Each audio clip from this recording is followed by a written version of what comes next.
Como todo el mundo sabe, la Biblia cristiana tiene alrededor de 4000 años más o menos. Sin embargo, en opinión de algunos especialistas en libros sagrados, se cree que la Biblia es un compendio, es una síntesis de algunos libros esotéricos y simbólicos mucho más antiguos que la Biblia. Libros que podrían tener 12.000, 18.000 y hasta 40.000 años. Para adentrarnos un poco en esta polémica y saber un poco más sobre la verdad de estas afirmaciones, vamos a leer algunos textos presentados por la señora Elena Blavatsky en su libro La Doctrina Secreta, volumen 5, donde hace algunas opiniones y algunos comentarios sobre la Biblia. El tema, por supuesto, es muy extenso y tomaría pues muchas horas agotarlo, pero las ideas que vamos a dar aquí nos pueden dar algunas pistas sobre la verdad de este tema. Ella dice, por ejemplo, existen muchos libros simbólicos. Simbólico es el conjunto de las religiones antiguas con sus literaturas místicas. Ella cita, por ejemplo, los libros de Hermes, el Zohar, el Yayakab, el egipcio libro de los muertos, los Vedas, los Upanishad hindús y la Biblia. Ella dice que están llenos de simbolismo, como las revelaciones nabateas del caldaico Kutumi. Preguntar cuál de ellos tiene primacía sería perder el tiempo, ya que todos ellos son versiones diferentes de una primieval revelación y del conocimiento prehistórico. Ella dice que hubo una época en la humanidad en que todas las culturas tenían la misma ciencia y la misma filosofía, pero que eso fue hace millones de años. Luego afirma lo siguiente: la Biblia copia y a la vez plagia no poco de esos libros antiguos, especialmente en opinión de quienes, ignorantes de los significados simbólicos y de la universalidad de las verdades ocultas en ellos, solo juzgan por las apariencias de la letra muerta, de la lectura literal de la Biblia, porque, sin embargo, dice la señora Blavatsky, que es la Biblia un gran libro, una obra maestra, compuesta con ingeniosas fábulas que encierran importantísimas verdades, pero que éstas solo son perceptibles a quienes, como los iniciados, poseen las claves de interpretación de su significado interno y esotérico. Dice que la Biblia es verdaderamente un cuento sublime, en su moral y en sus enseñanzas, pero al fin y al cabo es alegoría y cuento. Dice ella que el Antiguo Testamento es un repertorio de personajes, sobre todo imaginados, y que el Nuevo Testamento es un conjunto de parábolas y sentencias enigmáticas que algunas veces extravían a los ignorantes de su esoterismo. Dice además que hay en la Biblia un sabeísmo puro, como puede notarse en el Pentateuco leído exotéricamente, aunque si bien se eleva en altísimo nivel a ciencia arcaica y astronomía cuando se le interpreta esotéricamente. Posteriormente, en otras páginas de este tomo que estamos citando, que es el tomo 5 de la doctrina secreta, en una parte que se llama la Gupta Vidya oriental, que es la parte esotérica de los libros orientales, y la Cábala dice lo siguiente: la Biblia hebrea ha sido siempre un libro esotérico, pero su significado oculto fue variado desde la época de Moisés. La historia de estas versiones y estas variaciones se conoce demasiado para que nos detengamos en ella, pues basta saber que el Pentateuco de hoy no es el original. Las críticas de Erasmo y de Newton prueban que las escrituras hebreas se habían perdido y vuelto a escribir hasta 12 veces antes de la época de Ezra, quien según toda probabilidad fue aquel mismo sacerdote caldeo del fuego y del sol, llamado Ahazara, renegado que, ambicioso de mando y poderío, refundió a su manera los antiguos libros judíos perdidos. Así que por estar versado en simbología o el sistema de numeración esotérica, a este señor le fue muy fácil recopilar los fragmentos conservados por varias tribus y reconstruir en esta forma, en una apariencia armónico relato de la creación y de las vestiduras del pueblo judío. Pero en su significado oculto, desde el Génesis hasta la última palabra del Deuteronomio, es el Pentateuco, la narración simbólica de los sexos y una apología del falicismo, encubierta bajo personificaciones astronómicas y fisiológicas. Sin embargo, su coordinación tan solo es aparente, y todos los pasajes del famoso libro de Dios, entre comillas, delatan mano del hombre.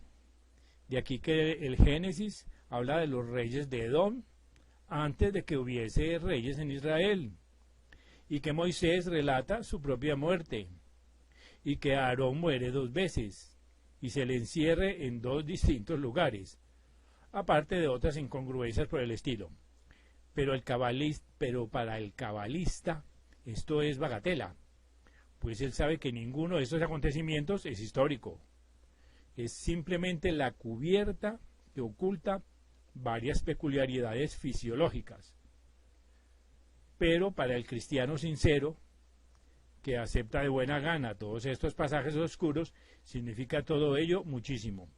Los masones podrían tener a Salomón por un mito, pues nada pierden con ello, ya que todos sus secretos son alegóricos y cabalísticos, por lo menos para los pocos que los comprenden. Pero gran pérdida es para el cristiano que la historia niegue la existencia de Salomón como hijo de David y ascendiente directo de Jesús.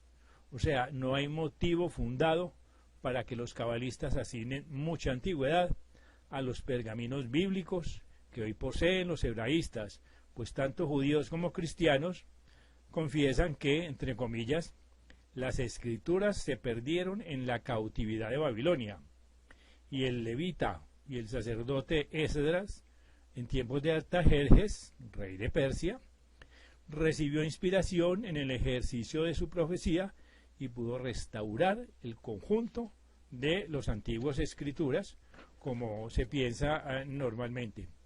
Preciso es creer finalmente que Esdras, y sobre todo en su fe, pudo adquirir la legitimidad de los actuales libros mosaicos, porque suponiendo que las copias, o mejor dicho, las transcripciones fonográficas que llevaron a cabo Esdras y otros escritores, publicistas anónimos, fuesen genuinamente verdaderas, debió destruirlas Antíoco, y las actuales versiones del Antiguo Testamento han de ser obra de Judas Macabeo, o tal vez de recopiladores desconocidos, probablemente de los 70 griegos, mucho después de la muerte de Jesús.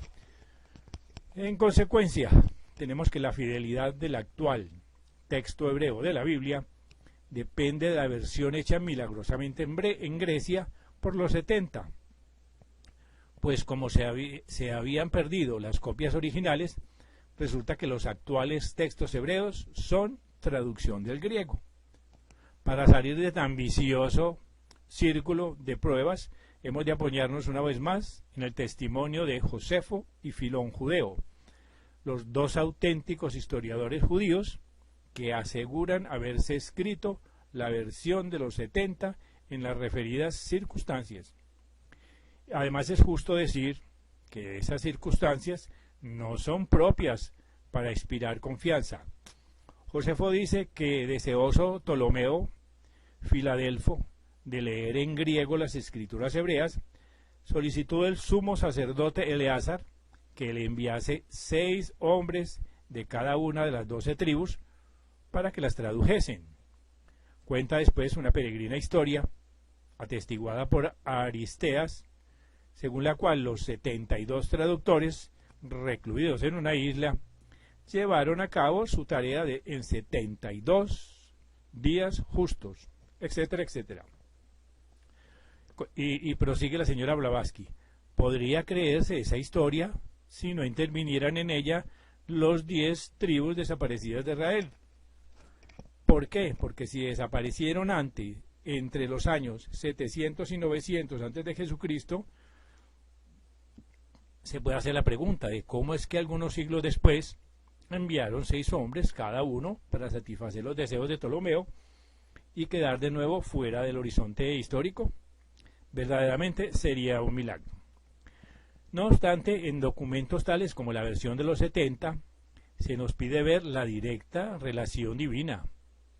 De los documentos originales escritos en idioma hoy día desconocido, por autores sin duda místicos y en fechas inverosímiles, no quedan ni pizca. A pesar de ello, hay quienes persisten en hablar del hebreo antiguo, como si alguien lo conociera hoy en día. Tampoco en efecto se conocía el hebreo, que tanto la versión de los 70 como el Nuevo Testamento tuvieron que ser escritos en una lengua pagana que es el griego. Por más que Hutchinson y otros autores den una razón de ello, diciendo que el Espíritu Santo mandó dictar el Nuevo Testamento en lengua griega. De todas maneras, se asigna mucha antigüedad al idioma hebreo, y sin embargo no hay ni rastro de él en los monumentos antiguos. Dice la señora Blavatsky que ni siquiera en Caldea, entre el gran número de inscripciones de varias clases halladas en este país, caldeos intercalados posteriormente. Según otros autores y entre orientalistas, los más antiguos idiomas que se descubren en Persia han sido el caldeo y el sánscrito, sin vestigio alguno del hebreo. Así que sería sorprendente que lo hubiese, pues el hebreo que conocen los filólogos data de unos 500 años antes de Jesucristo solamente, y sus caracteres pertenecen a época más próxima todavía.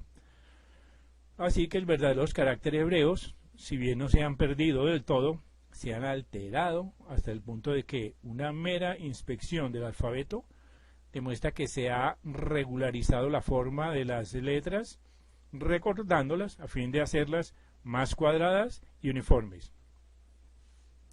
En esta forma, nadie que no fuese un rabí de Samaria o un jaino podría leerlas, y el nuevo sistema de los puntos masoréticos ha convertido los caracteres en un enigma de la esfinge.